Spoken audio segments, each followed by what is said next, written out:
Je nitwa niyo yitungiro Nidas abansanzwe n'umukozi wa BMBC ukuru no munsi uri hejuru turi mu ntara ya Muyinga abantu bahazi baca bahabona ego umukiriya wacu yaratwiyumviriye aravye byo dushira ku rubuga rwacu rwa internet arabona yuko tubibereye koko arabona ko tubibereye aravuga ati rero ni byiza yuko nanje umugambi wanje wo kubaka nitura rino shira hamwe musanzwe muzi ko beshi bakunda ibikorwa byacu dukora nawe yabishimye aratwizera avuga ati reka ntuma aba bantu ndabona bo bishobora kandi barabishoboye rero turahejeje kuraba ikibanza kugira ngo tugende dutunganye ivyigwa nyuma yo guheza gutunganya ivyigwa tuzoheza tumurungikire hama heza arabe ko ibintu yadusabye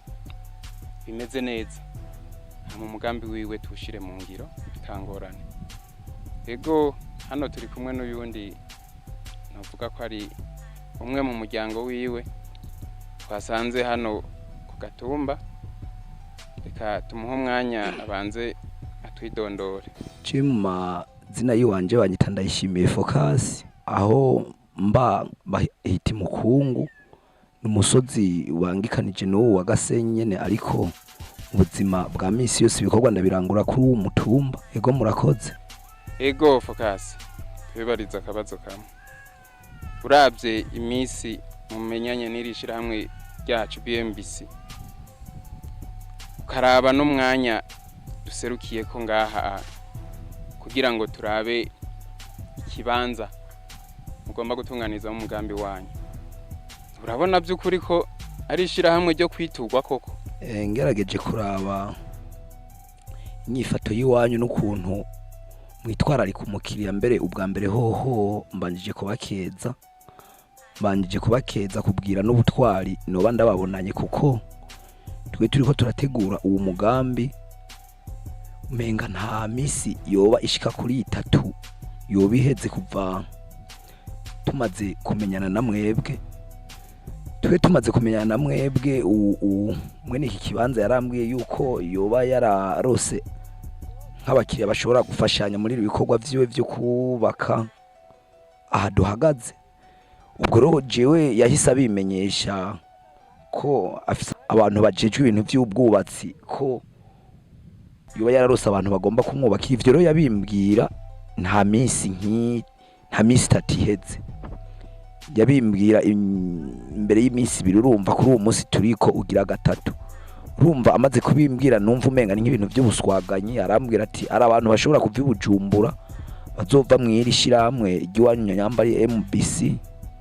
bazoza gukurikirana ibi bintu bijanye n'iyi parasera yacu yo kubaka barabimwe niteguye cinkumva umenga ni ibintu bizotwara nk'indwi 3 ukwezi ariko inyuma y'imisi 2-3 nkabona mwanshize kwa maguru muri abantu b'abagabo kabisa ndabakeje cyane muri intwari yego nk'abatari basanzwe bazi uwo mukiriya ahantu aba ari hanze muri Amerika n'abandi baba bari hanze ntibatinye kutwitura kugira ngo tubakorere ivyigwa mu gihe baba bakeneye kubaka canke n'indi migambi baba bagomba gukora ngo nuko ngo atari muhira iyo ufise umuryango uratuma kati ndabira ikinaka twe nta kibazo na kimwe turabigushira mu ngiro neza nta kibazo murakoze none nyakubahwa Focus vuze ati inyuma y'imisi 2 umuntu ye kwa maguru none nk'abakiriya nk'abandi bantu bibaza ko byo bifata igihe kirekire kugira ngo umuntu ashoboye gushira mu ngiro umugambi wabo akajambo bo babwira koko ego murakoze akajambo no babwira bafise projet bafise imigambi barinko barategura umenga gutumbera amarembo yanyu ni vyiza ego ciwe ndabona yuko umenga imvugo ziwanyu zijana n'ingiro ikindi naco nk'abo baba bagomba kubagana urubuga rwanyu canke inimero zanyu za WhatsApp ibaza ko zoba ziriho nk'ababijejwe muza murabipublicita muciye ku maradiyo muciye kumbe ku nyamakuru runaka kugira ngo ishiramwe ryanyu ryaguke kugera kure cyane ivyo navyo nibaza ko ari ibikorwa by'iwanyu murakoze. Ciwe ico noba ngomba kubasabira mpereza ko noba nagomba kubasabira umugisha mu rugendo mugomba mufate musubira inyuma, Imana ibaje imbere kugera munshitse. dukorana ubwira bwinshi kuko irafise abahinga babishoboye kandi bakorana ubwira n'inguvu nyinshi. Murakoze.